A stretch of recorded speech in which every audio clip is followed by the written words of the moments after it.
நாம் தமிழர் கட்சி எதற்காக புனித போராளி பழனி பாபாவை கொண்டாடணும் அப்படின்னு ஒரு கேள்வி பல பேருக்கு இருக்கு. குறிப்பா இஸ்லாமிய சமூகத்தில் கூடிய மக்களுக்கு இருக்கு. இஸ்லாமியர்கள் உண்மையிலேயே புனித போராளி பழனி பாபாவை ஏற்றுக்கொண்டிருந்தால், அவருடைய கருத்தை ஏற்றுக்கொண்டிருந்தால், அவருடைய சிந்தனையை ஏற்றுக்கொண்டிருந்தால், ஒரு இஸ்லாமியன் கூட திமுக ஓட்டு போட மாட்டான்.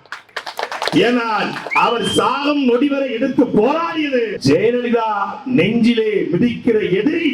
ஆனால் கருணாநிதி முதுகிலே குத்துகிற துரோகி. நீ எதிரியோடு துரோகிக்கு எதிராக போராடு என்று நின்றார். ஆனால் இங்கே மொத்த இஸ்லாமியர்களும், பெரும்பான்மை இஸ்லாமியர்களும் கண்ணை மூடிக்கிட்டு உதயசூரனுக்கு ஓட்டு போடுறாங்க. அப்ப பழனி பாபாவுடைய பேச்ச அவங்க கேட்கல. அவர் கேட்கலங்கிறது அவர் இருக்கும்போது அவருக்கே தெரிஞ்சிருக்கு. கோவிச்செட்டிப்பாளையத்துல கூட்டம், ஜெயலலிதாவுடைய ஆட்சி.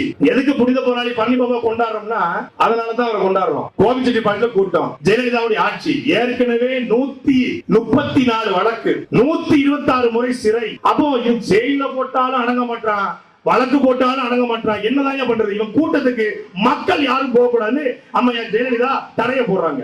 புது தடை. உடனே நீதிமன்றம் போறாரு. நீதிமன்றம் போய் நம்ம எப்படி அண்ணன் சீமானவர்களுக்கு பழனி பாபா குறித்து கூட்டம் போட அனுமதி மறுக்கப்பட்டு நீதிமன்றம் போனோமோ அப்படி பழனி பாபாவும் நீதிமன்றம் போறாரு. நீதிமன்றத்துல போய் தடையை உடைச்சு கூட்டம் நடத்த அனுமதி வாங்கிறாரு. ஆனா மக்கள் கூட கூடாது ஜெயலலிதா சொல்லுது. சரி வேண்டாம், மக்கள் கூட வேண்டாம். இந்தியால உலகத்திலேயே ஒருத்தன் மக்கள் கூடக்கூடாது தடையை போட்ட பிறகு 150 எருமமாடு கட்டி அவர் சொல்றாரு, ஒரு எருமமாடு என் கூட்டத்துக்கு எந்த எருமமாடு வரக்கூடாது தடை போட்டுக்கு, அதனால எருமமாடு ஓட்ட பேசுறேன், ஓட்டையாவது பேசுறேன், மத்த எருமமாடுக்கு புரியாது. 1.5 மணி நேரம் எருமமாட்டுக்கிட்ட அரசியல் பேசிய ஒரே தலைவர் நீங்க என்ன பழனி பாபா. அதனால பழனி பாபா கொண்டாடுறோம். சாதாரண ஆள் கிடையாதுங்க, சாதாரண ஆள் கிடையாது.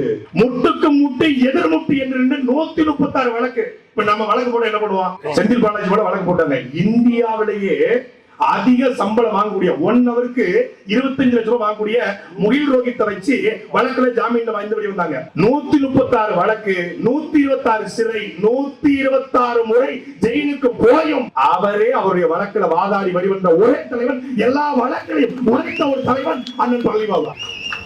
வழக்கு போடுவாரு, நீதிமன்றத்தில் போனா குண்டக மண்டக பேசுவாரு. நீதிபதி அப்பா சாமி தயவு செய்து இந்த வழக்கை ரத்து பண்றேன், நீ போயிரு அப்படிதான். ராஜீவ்காந்தி கொலையை பத்தி பேசுறாரு, அந்த சாவை பத்தி பேசுறாரு, ராஜீவ்காந்தி மரணத்தை பத்தி பேசுறாரு. சென்சிட்டிவான காலகட்டம். இன்னைக்கு ராஜீவ்காந்தியுடைய மரணம் குறித்து பேசுறதுக்கான ஒரு தளத்தை அண்ணன் சீமான் உருவாக்கி இருக்காங்க. ராஜீவ்காந்தி எங்க இனத்துக்கு என்ன செஞ்சாரு, நாங்க என்ன பண்ணோங்கிற ஒரு தளத்தை உருவாக்கிட்டோம். ஆனா அன்னைக்கு 91 காலகட்டத்தில் ராஜீவ்காந்தி கொலை குறித்து பேச முடியாது. ஏன்னா 24 பேருக்கு தூக்கு தண்டனை, 126 அக்யூஸ்ட், தமிழ்நாடு முழுக்க தமிழ் தேசியம், ஈழ விடுதலை அப்படின்னு பேசினாலே வழக்கு செயலு தடா போட்டா. அந்த காலகட்டத்துல சொல்றாரு, ராஜீவ்காந்தி ஒருத்தர் இறந்திருக்காரு, தான் ஒரு அம்மா குண்டை வெட்டி பாய்ஞ்சா சொல்றாங்க. நான் கேட்கிறேன், எப்படி தான் உடம்புல குண்டு இருக்கும்? ஏங்க இந்த பாட்டுல நான் குண்டு வைக்கிறேங்க, இந்த பாட்டுல குண்டு வச்சா இந்த பாட்டுல வெடிக்குமா, பக்கத்துல இருக்க இந்த மைக் வெடிக்குமா? பாட்டு தானே வெடிக்கும். ராஜீவ்காந்தி உடம்பு பீஸ் பீஸா கிடக்கு, தான் உடம்பு அப்படி இருக்குன்னா குண்டு கட்டது யாரு அப்படின்னு கேட்கிறாரு. அன்னைக்கு கேட்டாரு. வழக்கு போது, அங்க வழக்கு போது. எப்படி சொன்னீங்க? ராஜீவ்காந்தி இவ்வளவு விட்னஸ் இருக்கு, எங்க விட்னஸ்? விட்னஸ் கூப்பிடு. யாரு விட்னஸ்? வாழப்பாடி ராமகுந்தை கேட்டா குண்டு வெடிச்சது, வாழத்தை பார்த்தா போயா போச்சுன்றான். அவன் மூப்பனரை கூப்பிட்டா எங்க போயிட்டாங்க, தம் அடிக்க போயிட்டாங்கிறான். ஏன்னா ஒரு தலைவனை விட உனக்கு தம்மு பேசுறாடா. அவனை கூப்பிட்டா என்னாச்சு, குண்டு வெடிச்சது, மேல பார்த்தோம் போயா போச்சுங்கிறான். ஜெயஜி நடராஜனை கூப்பிட்டா குண்டு வெடிச்சது, சத்தமா கடிச்சு, மேல பார்த்தோம் போயா போச்சுட்டாங்க. எல்லாமே ஸ்கை விட்னஸ் தான், ஒண்ணு ஐ விட்னஸ் இல்லைன்னு. ஐயா சாமி தயவு செய்து இந்த வழக்கை ரத்து பண்ணி நீதிபதியை ரத்து பண்ணி அனுப்புறாரு. இப்படி ஒவ்வொரு முறையும் நீதிமன்றத்துல போய் கூண்டுல ஏறி நின்று சண்டை செஞ்சவர். இப்பொழுது பழனி பாபாக்கு பிறகு அதிகமான வழக்கு போடப்பட்ட, வழக்கு வாங்கிய ஒரே தலைவர் எங்களுடைய செந்தவர் சீமான். இழைக்கார பட்டியல ₹1 காசு கொடுக்காம, ஒரு குவார்டர் கோழி பிரியாணி கொடுக்காம இவ்வளவு கூட்டத்தை யாராவது ஒருத்தர் தடை சொல்லுங்க. இவன் சொல்றான், நாம் நமக்கு கூண்டோடு காலி, திண்டுக்கல் விலகிருச்சு, பழனி போயிருச்சு, நாம் நமக்கு விழுப்புரம் விலகிருச்சு, சேலம் விலகிருச்சு, மதுரை விலகிருச்சு, மயிரை விலகிருச்சு. பாரா தமிழர் படைய பாரா. சன் டிவியிலிருந்து ஏதாவது ஒருத்த வந்து எடுத்து ஜூம் பண்ணி போடுறா. நீ நல்ல டேஸ்க்கு பிறந்தா எடுத்து போடுறா. நல்ல டாக்டருக்கும் நல்ல நர்ஸுடைய பிரசவ மாத்திரம் தான் போடுங்க. பழனி பாபா கூட பேசுறோம், பட் நம்ம ரொம்ப கான்சியஸா பேசுவோம், கான்ஸ்டியூஷன் படி பேசுவோம். காட்டு அவர் போயிடுவாரு, இவர் போயிடுவாரு. கூலிக்கு மாரடிக்க வருகிறவன், தன்னை அடையாளப்படுத்திக் கொள்ள வருகிறவன் தன்னை முன்னிறுத்தி கொண்ட வருகிறவன் நாம் மகிழ்ச்சியை பயிற்சிகளமா பயன்படுத்தி போவான். ஆனால் பிரபாகரன் பிள்ளைகள் சீமானுடைய வளர்ப்புகள் நாங்கள் வெற்றியோ தோல்வியோ, வாழ்வோ சாவோ, சாதனையோ சோதனையோ, வேதனையோ இன்பமோ துன்பமோ, செத்தாலும் வாழ்ந்தாலும் எங்க அண்ணன் சீமானுக்கு தாண்டா, சீமானுக்கு தான். நான் சீமானுக்கு துரோகிங்க எங்க வீட்டிலே விசவச்சு கொண்டு விடுவாங்களா சொல்றாங்க. சாட்டை துறைமுகன் பேச்சதான் சீமான் கேட்கிறாரு. தினமும் யூடியூப் சேனல் பேச்சு என் பேச்ச கேட்பாங்க. இந்த உலகத்துல நான் 15 வருஷமா சீமானோட பயணப்பட்டிருக்கேன். எனக்கு தெரியும் அந்த உலகத்துல யாராலையும் அவரை இயக்க முடியாது. அவர் சினிமா இயக்க வந்தவர் அல்ல, தமிழ் தேசிய இனத்தை இயக்க வந்த ஆகச் சிறந்த தலைவர். அவர் இயக்கவே முடியாது. காருக்குள்ள போங்க, சொல்ல முடியாது. சில வார்த்தைகள் தான் வெஜிடேரியன், சில விஷயங்கள் நான் வெஜிடேரியன், அதெல்லாம் பேச முடியாது. அது வழி வேற டிபார்ட்மெண்ட், அதெல்லாம் பேச முடியாது. நீங்க காருக்குள்ள பயணப்படி பாருங்க. அவர் தேவா இயக்குவாரு, ஹிமாயின் இயக்குவாரு, பாக்கியராசன் இயக்குவாரு, சாரதி இயக்குவாரு, செந்தில் இயக்குவாரு. வாய்ப்புள்ள ராஜா, வாய்ப்புள்ள. இவர் இந்த இனத்தை இயக்க வந்தவர், எங்களை உருவாக்கினா. இன்னைக்கு சாட்டை துறைவர் சின்ன பையன் ஒரு மெடிக்கல் ரப், ஒரு பையன் வச்சுக்கிட்டு மருந்து வித்துக்கிட்டு ஆங்கிலத்தில் பேசிக்கிட்டு 6 மணி ஆன படம் பார்த்து தெரிஞ்ச என்னை தமிழ் தேசியத்தினுடைய ஒட்டுமொத்த உலக தமிழருக்கும் என் தம்பி என்று அறிமுகம் செய்து வைத்தவன் எங்க சீமான். ஒரு சாதாரண குக்கிராமத்தில் பிறந்த நாங்க என் தம்பி இடுமான காந்தி.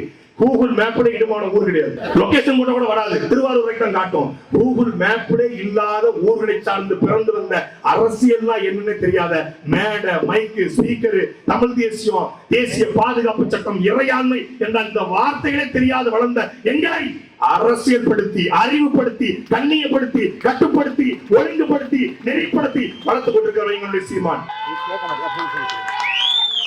அவரு 10 பேர் முதல்கட்ட போர்ல 50 பேர் பலியானா, 500 புலியானான் வரலாறு. இங்கே 5 பேர் விலகினால் 5000 பேர் சேருவான். இந்த கூட்டம் முடிந்துவிட்டு நாங்கள் உறுப்பினர் செய்கை முகாம் நடத்தினால் 1000 பேர் நெய்க்கார பட்டியலில் இணைகிறார் என்று செய்தி வரும்.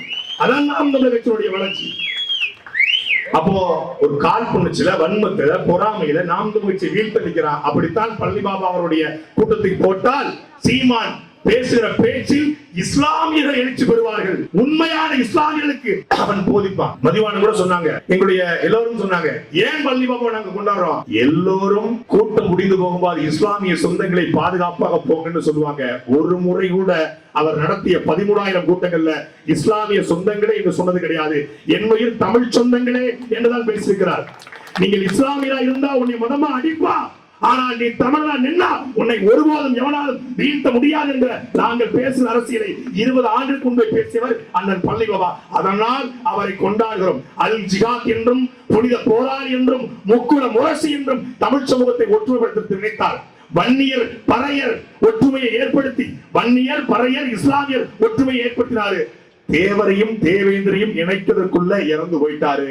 அவர் விட்ட பணியை தொடர்வதற்கு வன்னியரையும் தேவரையும் இஸ்லாமியரையும் பறையரையும் தான் ஒடுக்கப்பட்ட சமூகத்தையும் ஆசாரியும் பிள்ளைமாரையும் மறவரையும் கல்லறையும் எல்லோரையும் இணைத்து தமிழ்ச்சாதியாக இணைக்கிற அவர் தம்பி சீமான் வந்திருக்கிறார். அவர் களத்தை பிடித்து பழனி பாபா வழியை நடப்போம். நன்றி, வணக்கம்.